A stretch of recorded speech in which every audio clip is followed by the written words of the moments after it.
Spread wider. I'm not stopping until my seed takes root.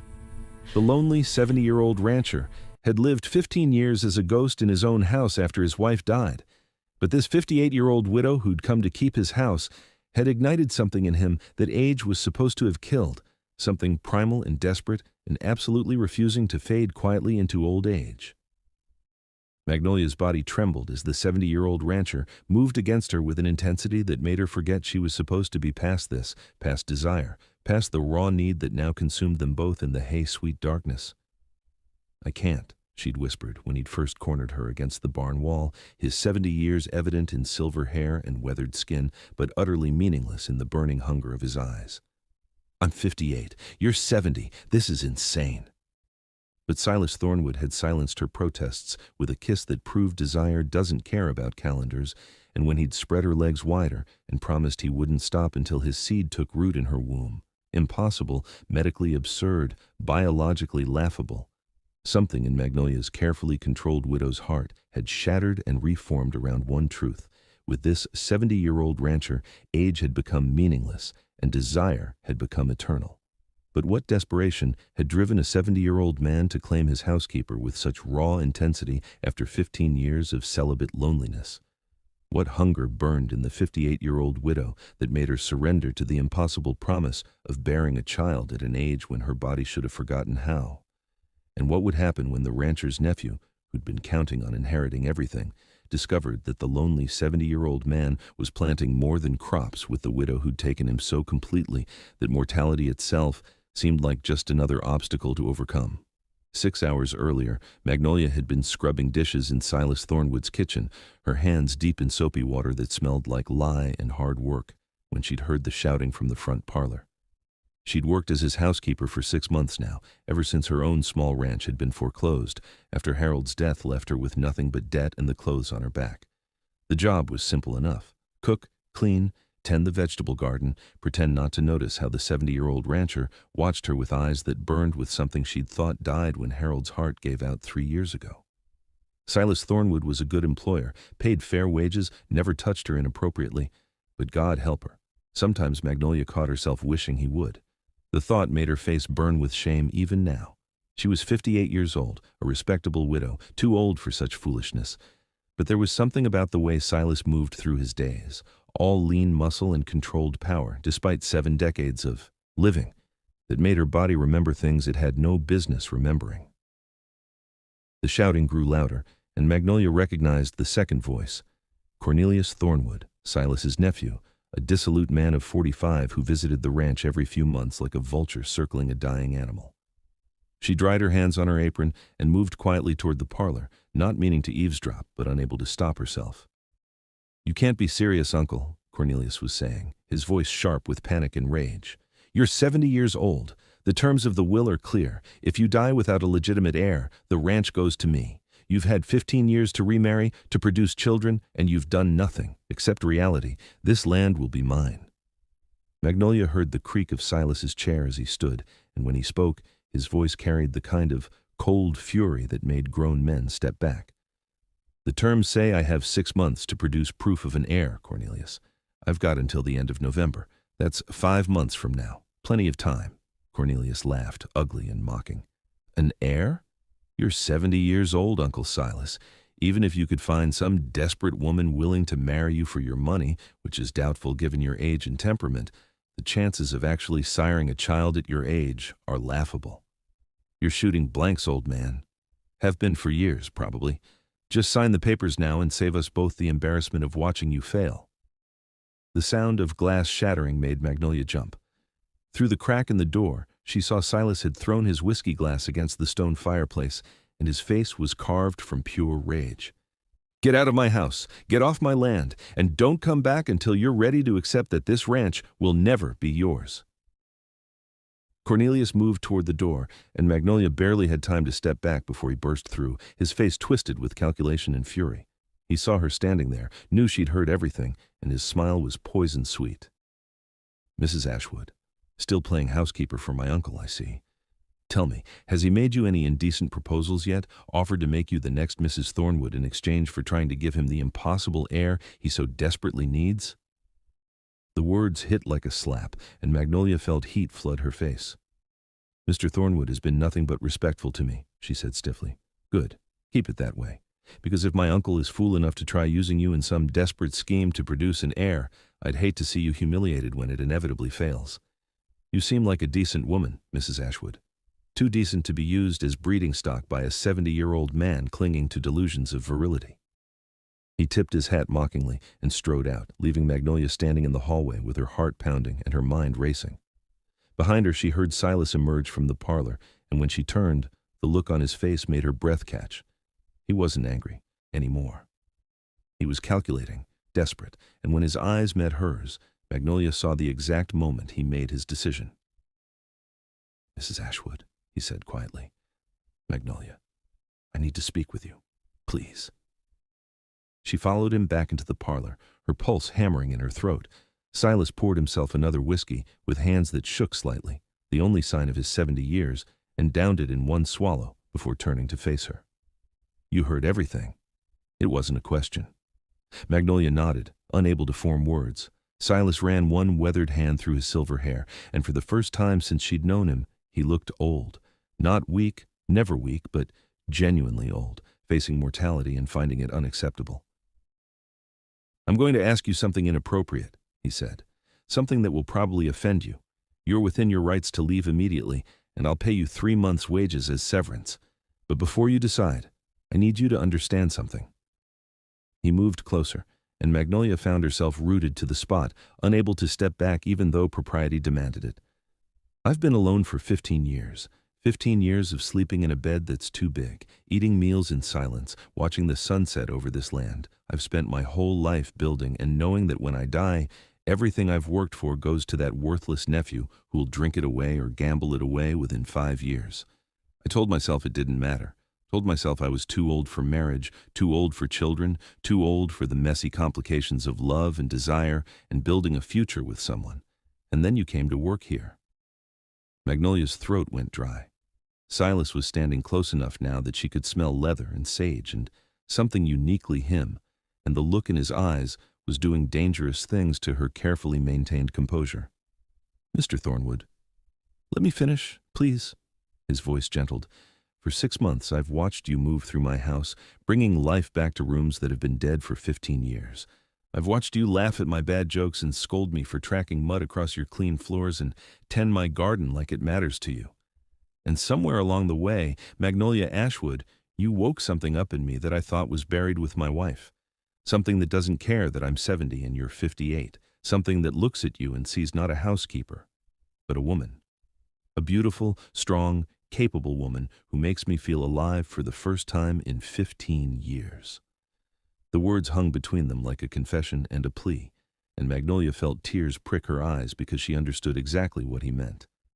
Harold had been a good husband, kind and steady, but he'd never looked at her the way Silas was looking at her now, like she was water in the desert, like she was salvation itself. "What are you asking me?" she whispered. Silas took a breath that seemed to come from somewhere deep in his chest. "Marry me. Not for love, though God knows I'm halfway there already. Not for money, though you'd never want for anything again. Marry me because I need an heir to save this ranch, and you're the only woman I've met in 15 years that I can imagine building a future with. Marry me and let me try, knowing it's medically improbable, knowing we're both decades past the age when this should be possible. Let me try to give you a child, our child. Let me plant my seed in you and pray to whatever God still listens that it takes root." The proposal was raw and desperate and completely insane, and Magnolia should have said no, should have walked out of that parlor, packed her bags, and never looked back. But instead, she heard herself ask, "Why me? You could find a younger woman, someone actually capable of bearing children." Silas's smile was sad and knowing. "I don't want a younger woman, Magnolia. I want you. I want your strength and your stubbornness and the way you look at the sunrise like it's a gift instead of just another day to endure. I want to spend whatever time I have left making you feel cherished instead of useful, making you feel desired instead of convenient. And yes, I want to try for a child with you, knowing the odds are against us. Because even if we fail, even if biology and age conspire against us, at least I'll have tried. At least I'll have spent my final years with a woman who makes me remember what it feels like to want something more than my next breath." Magnolia looked at this 70-year-old rancher with his silver hair and scarred hands and eyes that burned with more life than men half his age possessed, and she made a choice that terrified and thrilled her in equal measure. "I'm 58 years old," she said. "My body hasn't bled in 3 years. The chances of conception are almost zero. I could try for the rest of my life and give you nothing but failure and heartbreak." "Then we'll fail together," Silas said simply. "Is that a yes?" Magnolia felt something crack open in her chest, some wall she'd built after Harold died, some protection against ever feeling this vulnerable again. "Ask me properly," she heard herself say, "on your knee, like it matters, like I matter."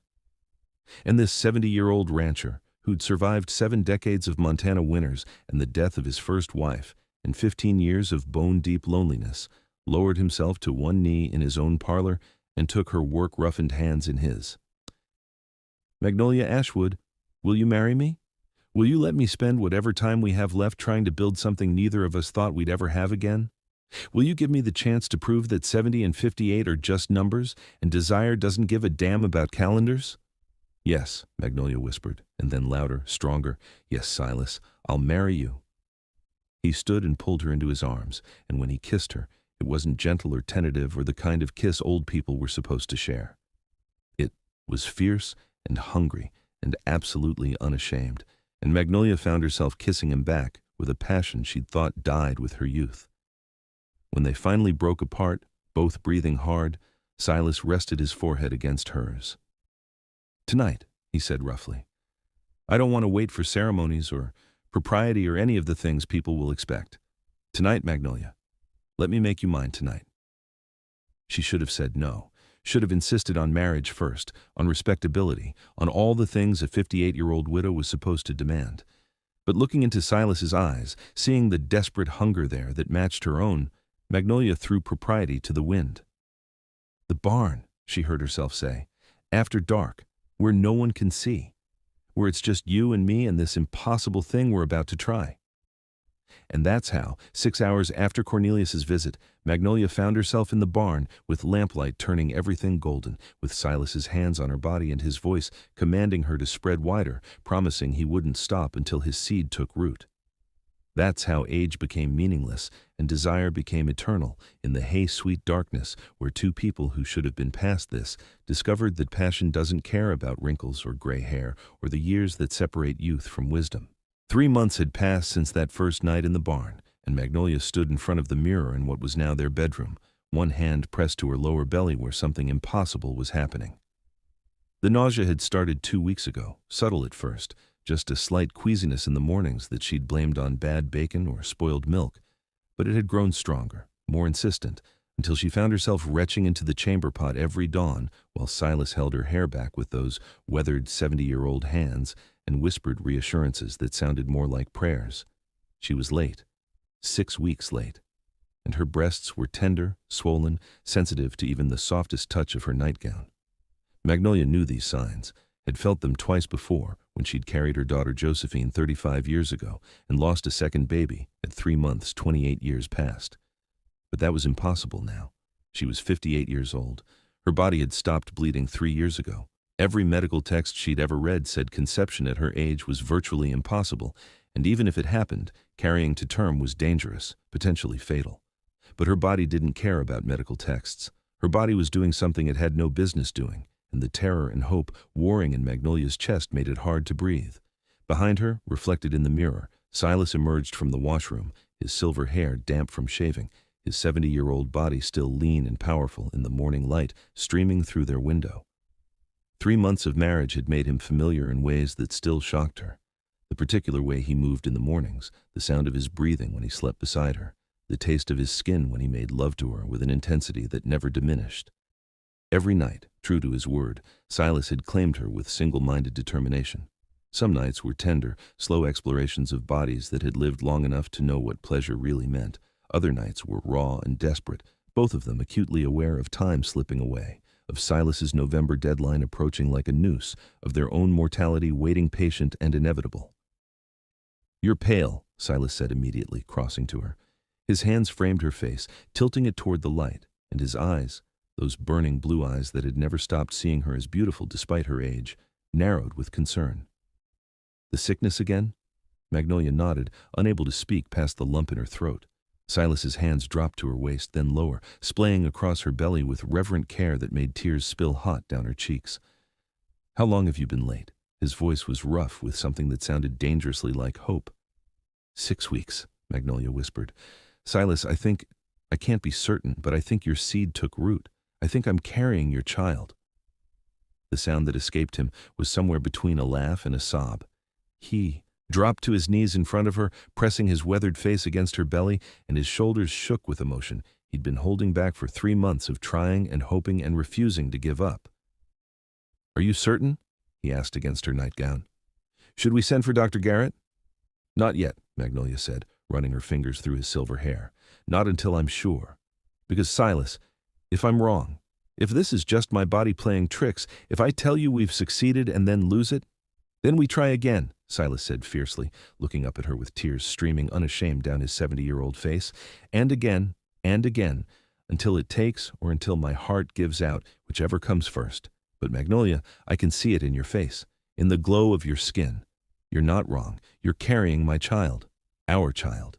The impossible miraculous proof that 70 and 58 are just numbers and biology can be beaten by sheer stubborn will. He stood and pulled her against his chest, and Magnolia felt his heart hammering beneath her cheek, felt the strength in arms that had held her through 3 months of passion and partnership, and the slow dawning realization that what started as a desperate arrangement had become something far more dangerous. Love. Real, terrifying, all-consuming love. But before she could tell him, before she could confess that somewhere between that first night in the barn and this morning's revelation, she'd fallen completely in love with this 70-year-old rancher who refused to fade quietly, the sound of breaking glass downstairs made them both freeze. Silas released her immediately, his hand reaching for the rifle he kept mounted by the bedroom door. Stay here, he ordered, already moving toward the stairs. But Magnolia grabbed her robe and followed, because 3 months of marriage had taught her that Silas Thornwood's protective instincts were as strong as his passion, and she'd be damned if she let him face danger alone. They found Cornelius in the parlor, standing amid shattered window glass with a revolver in his hand, and madness burning in his bloodshot eyes. 3 months of watching his inheritance slip away had turned him gaunt and desperate, his expensive suit hanging loose on a frame, wasted by whiskey and rage. Cornelius's gun hand trembled as he pointed the weapon vaguely in their direction, his eyes wild with the kind of desperation that makes men do terrible things. 3 months, he spat, his voice slurring slightly. 3 months you've been playing house with your housekeeper uncle, thinking you're so clever, thinking you can cheat me out of what's rightfully mine. Silas stepped in front of Magnolia, his 70-year-old body moving with surprising speed, putting himself between her and the gun. Get out of my house, Cornelius. You're drunk and you're making a fool of yourself. Cornelius laughed, high and unhinged. A fool? I'm not the fool here, old man. You're the fool if you think this charade is going to work. You're 70 years old, Uncle Silas? 70? And she's what, 60? Past menopause, past childbearing, past any reasonable hope of giving you what you need. His eyes cut to Magnolia with vicious calculation. Unless you've already figured that out. Unless this whole marriage is just for show, a desperate attempt to make me think you're trying when really you know it's impossible. Magnolia felt Silas's body tense in front of her, felt rage radiating off him like heat from a forge.